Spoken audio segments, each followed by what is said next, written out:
अब जहां पर उनकी ये सारी मुलाकातें होती हैं वहां पर एक नोटिस भी लगा दिया गया है और उस नोटिस में लिखा है कि नो वन इज अलाउड। मेरे सामने बैठकर उन्होंने इमरान खान साहब को फ़ोन किया और बताया कि ये सब कुछ हो रहा है और आगे से इमरान खान साहब का जवाब ये था कि उन्हें बता दें कि ये काम तो किसी सूरत नहीं हो सकता। सुप्रीम कोर्ट पूछ रही है कि कोई रह तो नहीं गया और दूसरी तरफ खबर आ रही है कि ये रह गए थे, इनके खिलाफ जो 4 अपीलें हैं वो भी हमने वापस ले ली हैं। तो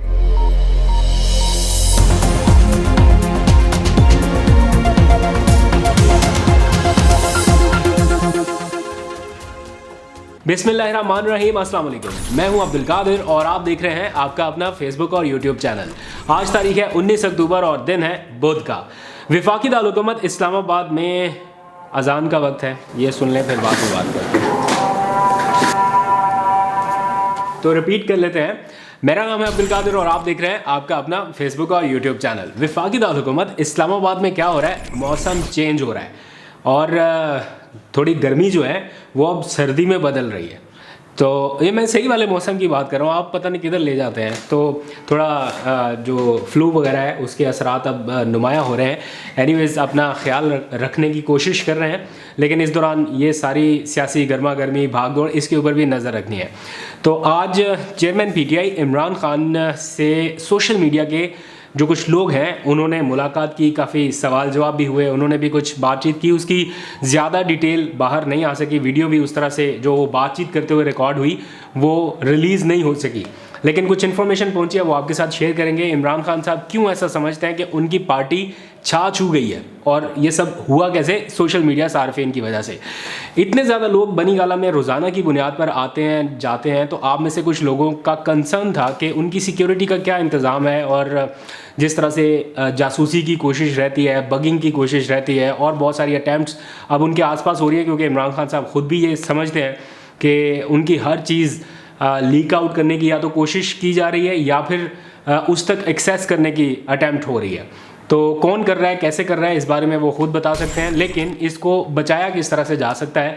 तो कुछ प्रिकॉशनरी मेजर्स जो हैं वो बनी गाला में लिए गए। कुछ विजुअल्स मैंने रिकॉर्ड किए हैं, ज़्यादा मैं उसमें से हिस्सा बिल्कुल एडिट कर दिया, क्योंकि जो सिक्योरिटी पॉइंट ऑफ व्यू से चीज़ें हैं वो ज़्यादा लीक आउट ना ही हो तो बेहतर है। इसलिए सोच समझकर बहुत सारी चीज़ें उसमें से मैंने एडिट कर दी हैं, लेकिन कुछ चीज़ें जो आपके जानने के लिए हैं वो मैं इस व्लॉग के आखिर में दिखाऊंगा कि किस तरह से उनकी सिक्योरिटी को फुल प्रूफ बनाने के इंतजाम किए जा रहे हैं और हर मुमकिन कोशिश की जा रही है कि कोई उनकी बातचीत को बग ना कर सके या उस तक उनकी इजाज़त के बगैर एक्सेस ना कर सके। तो कुछ देर में एक्सक्लूसिव मनाजर दिखाऊंगा कि किस तरह से बनी गाला में अब टोकन सिस्टम के ऊपर काम हो रहा है और वहाँ पर नोटिस भी लगा दिया गया है। उस नोटिस के ऊपर क्या लिखा है, इंटरेस्टिंग डिटेल्स कुछ ही देर में आपको बताऊंगा, लेकिन थोड़ी सी बात मैंने करनी है, बल्कि एक सवाल आपके सामने रखना चाहता हूँ कि कोई रह तो नहीं गया।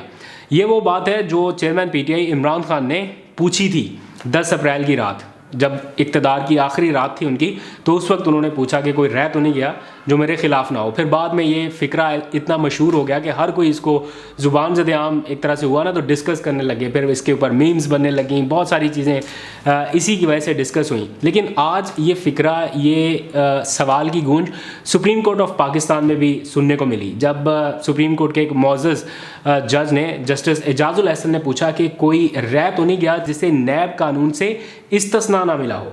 ये सवाल था जो मोअज़्ज़ज़ जज साहब ने आज एक केस के दौरान उठाया। केस क्या था? बुनियादी तौर पर इमरान खान साहब की दरख्वास्त है जो नैब कवानीन में तरमीम के ख़िलाफ़ उन्होंने दायर कर रखी है सुप्रीम कोर्ट में, कि जितने लोग इस टाइम फ़ायदा उठा रहे हैं ये उन तरमीम की वजह से उठा रहे हैं जो मौजूदा हुकूमत ने आके की है। इमरान खान साहब अपने तौर पर ये कानूनी आइनी जंग लड़ रहे हैं।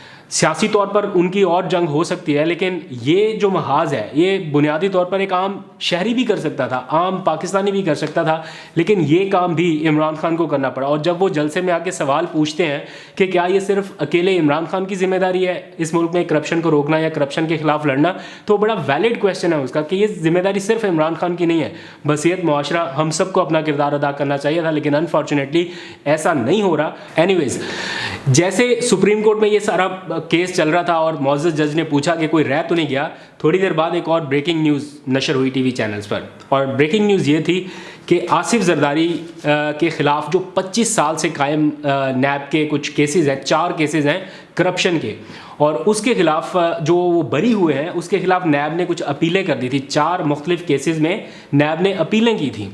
कि इनको गलत बरी किया गया है, इनके खिलाफ ट्रायल मुकम्मल होना चाहिए। लेकिन अब क्या हुआ, एक इतना बड़ा यू टर्न हुआ और नैब ने वो चारों की चारों अपीलें वापस लेने के लिए दरख्वास्त इस्लामाबाद हाई कोर्ट में जमा करा दी कि ये एक ला हासिल मश्क है आसिफ जरदारी के खिलाफ करप्शन के सबूत ढूंढना, और इसलिए उन्होंने कहा कि जनाब हम जो है वो अपीलों में नहीं जा रहे, इसलिए हम अपीलें वापस लेते हैं, ये बरी हैं तो ठीक है बरी रहे। तो ये वो सारा सिलसिला है। मतलब फिर मुझे वो याद आ जाती है कि वो कबूतर चोर की ज़मानत मुस्तरद, और यहाँ पर ये इसमें जब प्रोसिक्यूशन जाके कहते कि जनाब हमारे पास सबूत नहीं है, हम इस मुलज़म के खिलाफ कुछ नहीं दे सकते, इनके खिलाफ कार्रवाई बंद कर दे, तो अदालत अपने तौर पर तो नहीं पकड़ के जानबूझ के किसी को अंदर कर देगी।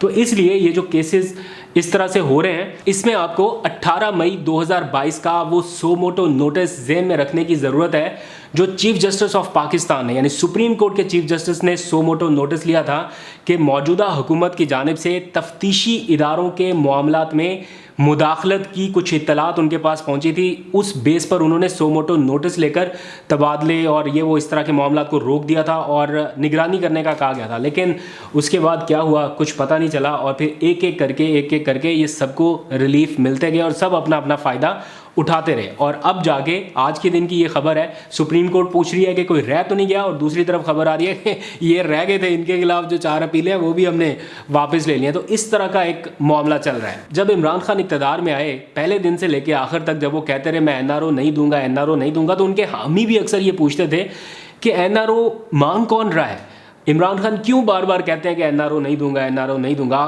बाकी जो अपोजिशन के लोग थे उस वक्त के, वो भी आगे कहते थे कि आपसे NRO कौन मांग रहा है, आप कैसे दे सकते हैं।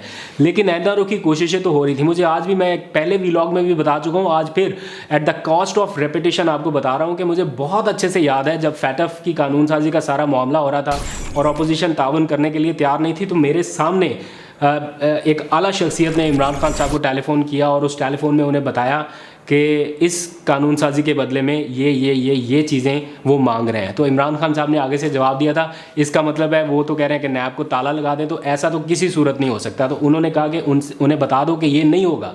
तो इमरान खान साहब ने उस वक्त भी जो टेलीफोनिक गुफ्तगू मेरे सामने हुई थी उसमें भी उन्होंने कहा था कि ऐसा किसी सूरत नहीं हो सकता। तो ये सब तो बहुत देर से कोशिश में थे कि मौका मिले किसी तरह से अपने केसेस से जान छुड़ाने का, और अब मौका मिला तो फिर धड़ाधड़ ये सब कुछ हो रहा है। अच्छा, इसमें ज़हन में रखने की बात ये भी है कि नैब का चेयरमैन कौन है।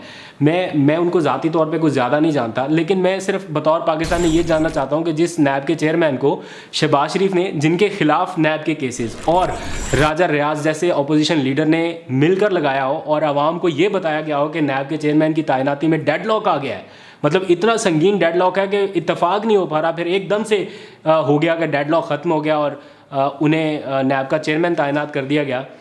तो वहाँ पर क्या क्रेडिबिलिटी रह जाती है ऐसे इदारों की, और उन पर फिर लोग क्वेश्चन क्यों ना उठाएं। और जब क्वेश्चन उठाते हैं तो फिर जो कुछ होता है उसका जिक्र आज इमरान खान साहब ने सोशल मीडिया सार्फिन से होने वाली उस मुलाकात में किया और अपने दिल का हाल उन्होंने बताया। खुलकर बातचीत हुई, इस वजह से वो वीडियो भी जारी नहीं की गई, और जो वीडियो मेरे पास पहुंची थी वो भी रिक्वेस्ट की गई कि प्लीज़ इसे फ़िलहाल रोक दिया जाए, ये एयर करने के लिए नहीं है।